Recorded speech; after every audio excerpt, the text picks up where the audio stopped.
ये कहानी है एक प्यारी बच्ची की जो ज़िंदगी भर अपने माँ के प्यार के लिए तरसती रहती है। वो हर संभव कोशिश करती है कैसे भी उसकी माँ उसे प्यार करे, पर देखे आगे क्या होता है।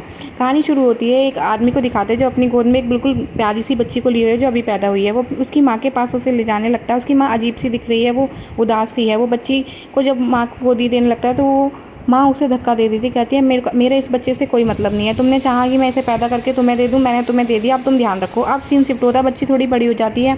वो देखती है उसकी माँ ने उसे बिल्कुल ही मना कर रखा है कि मुझे कभी माँ मत बुलाना, मुझे मिसेस टेरी कहकर ही बुलाओ। और फ़ोन पर किसी और बच्ची से बातें कर रही होती है, तुम मेरी प्यारी बेटी हो फियोना, मैं तुमसे बहुत प्यार करती हूँ। बस वो फियोना कोई चाहती है, वो इस बच्ची को बिल्कुल भी प्यार नहीं करती। जबकि इस बच्ची ने हर संभव कोशिश की अपनी इस माँ को समझाने के लिए। एक सीन दिखाते हैं कि अब उस बच्ची से वो बहुत प्यार कर रही होती है, उसको गले लगाती है और वो उसका पापा भी ये देख के खुश होता है कि आखिरकार चल प्यार तो करने लगी। उसके बाद वो एक नेकलेस पहना देती है और वो बच्ची बहुत खुश हो जाती है कि मेरी मम्मी मेरे लिए गिफ्ट लाई। इतने में दिखाते हैं कि वो ना शराब के नशे में ये सब किया होता है, उसे लग रहा होता है कि वो फियोना है। और वो जब उसे होश आता है तो उस बच्ची से वो नेकलेस भी छीन लेती है और उसे कह देती है आज के बाद मुझे मॉम कहना मत और यहाँ से चली जाओ। वो बच्ची बहुत दुखी होती है। फिर भी अपने पापा से वो ये कहती है कोई बात नहीं, हम अपनी मम्मी को एक और मौका देंगे, कभी तो वो मेरे प्यार को समझेगी और मुझे प्यार करने लगेगी। और वो मिलकर खाना बनाने लगते हैं। कहते हैं हम अपनी मम्मी के लिए उसका फेवरेट खाना बनाएंगे तो हो सकता है वो मुझे प्यार करने लगे। उसका पापा भी बहुत खुश हो जाता है कि मेरी बच्ची कितनी प्यारी है और उसका शायद ये सपना किसी दिन तो पूरा होगा, उसकी माँ कभी तो प्यार करेगी। उसकी माँ घर वापस आती है तो देखते हैं वो एक और लड़की और एक आदमी के साथ वहाँ आई है। कहती है ये मेरा सही सगा परिवार है।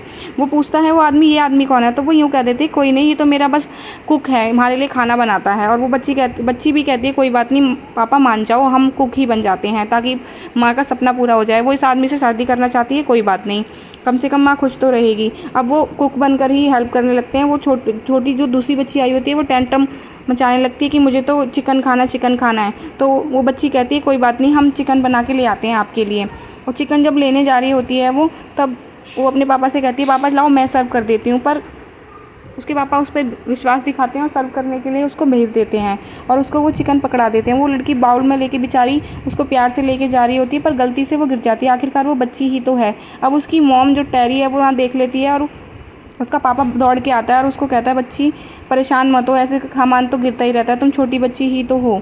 और वो बेटी को बहुत समझाता है कोई बात नहीं, इसे अपनी गलती मत मानो। तभी लेकिन जो दूसरी लड़की होती है वो कहती है इसने जानबूझ के गिराया और उसको कहती है मॉम इसको सबक सिखाओ। और उसका पापा कहता है कोई बात नहीं बेटी रहने दो, पर वो लड़की मानती नहीं। वो कहती है इसे सबक सिखाओ, इसे आपको सबक ही सिखाना होगा। वो कहती है अब तो मैं मॉल जाऊंगी, मुझे नहीं कुछ भी खाना। तो वो मॉल ले जाते हैं उसे, तो साथ में वो उस लड़की को भी ले जाते हैं कि चल कोई बात नहीं। और वहाँ पर वो फ्रॉक सेलेक्ट करते हैं। फिर जो भी फ्रॉक्स वो लड़की सेलेक्ट करती है, बुरी लड़की उसके हाथ से छीन लेती है और कहती है नहीं ये मेरी है, तुम्हारा ना तो तुम्हें कभी माँ मिल पाएगी, तुम जैसे मेरी माँ को अपनी माँ बनाना चाहती हो, ना तो तुम्हें माँ मिलेगी ना ही कोई ड्रेस मिलेगी। और उसके हाथ से ड्रेस छीन लेती है। और जब वो कहती है मैंने पहले पसंद की थी, तो वो लड़की जो बुरी लड़की है वो क्या करती है, वो रोने का नाटक करती है और गिरने का नाटक करती है, चिल्लाने लगती है मुझे इस लड़की ने गिरा दिया। जबकि बेचारी उस बच्ची ने कुछ भी नहीं किया होता। उसकी माँ वहाँ आ जाती है।